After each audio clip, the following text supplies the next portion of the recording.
Everyday blessing, berkat setiap hari. Renewing your inner compass, memperbaharui kompas batinmu.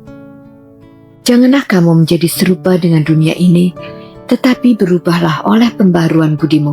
Roma 12 ayat 2. Pikiran manusia adalah kemudi bagi seluruh arah kehidupannya. Apa yang kita izinkan bersemi di dalam benak akan segera mengakar menjadi karakter dan berbuah dalam bentuk tindakan nyata. Di era informasi yang serba cepat ini, dunia secara agresif menawarkan narasi yang seringkali bertolak belakang dengan nilai-nilai kerajaan Allah. Mulai dari budaya perbandingan yang memicu iri hati, hingga drama tanpa henti yang menyulut kemarahan. Tanpa kesadaran yang terjaga, kita bisa saja merasa sedang menjalani hidup atas keputusan sendiri. Padahal, sebenarnya kita hanya sedang bereaksi terhadap arus opini dunia yang telah menjajah pikiran kita. Bahaya dari pikiran yang tidak diperbaharui adalah munculnya polusi batin yang melumpuhkan damai sejahtera. Kekhawatiran, kepahitan, dan pesimisme seringkali masuk melalui celah-celah kecil dari apa yang kita konsumsi setiap hari.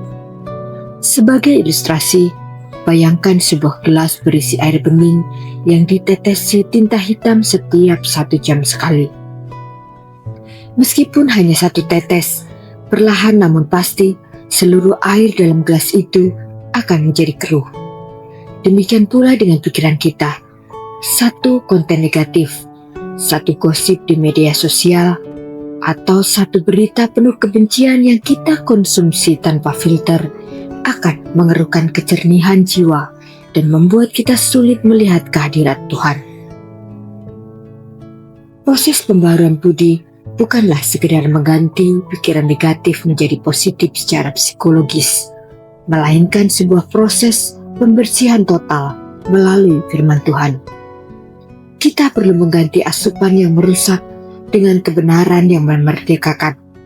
Contohnya, saat seseorang terus-menerus menonton standar kesuksesan dunia di media sosial, ia akan merasa rendah diri. Namun, saat ia mulai merenungkan firman yang mengatakan bahwa ia berharga dan diciptakan mulia, cara pandangnya terhadap diri sendiri pun berubah.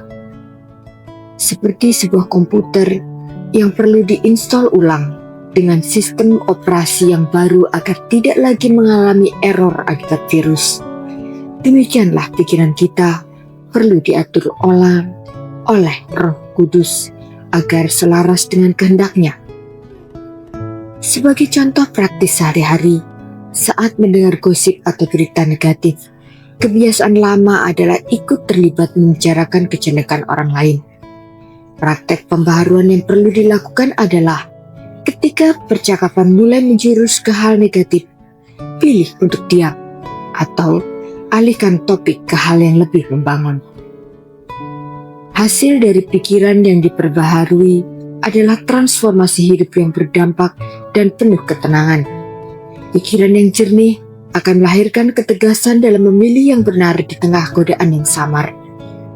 Hidup yang benar bukan lagi sebuah beban atau paksaan, melainkan pancaran alami dari batin yang telah sehat dan pulih. Dengan menjaga pikiran tetap penuh dengan firman, kita tidak akan lagi terombang-ambing oleh situasi luar yang tidak pasti. Mari kita berkomitmen untuk menjaga pintu gerbang pikiran kita hari demi hari, karena di sanalah kemenangan sejati atas dunia ini dimenangkan. Misi kita hari ini, menjauhlah sementara dari orang-orang toksik di sekitar kita. Alihkan energi percakapan untuk membaca 1 pasal dari Alkitab dan biarkan kata-kata kebenaran itu meresap ke dalam pikiran kita. Mari kita berdoa. Tuhan, aku menyerahkan pikiranku ke dalam tangan-Mu. Bersihkanlah batin serta imajinasiku dari sampah-sampah duniawi, dan perbaharulah aku dengan kebenaran firman-Mu. Ubahlah pola pikirku agar aku mampu melihat hidup ini dari sudut pandang-Mu yang mulia. Di dalam nama Tuhan Yesus Kristus, kami berdoa. Amin.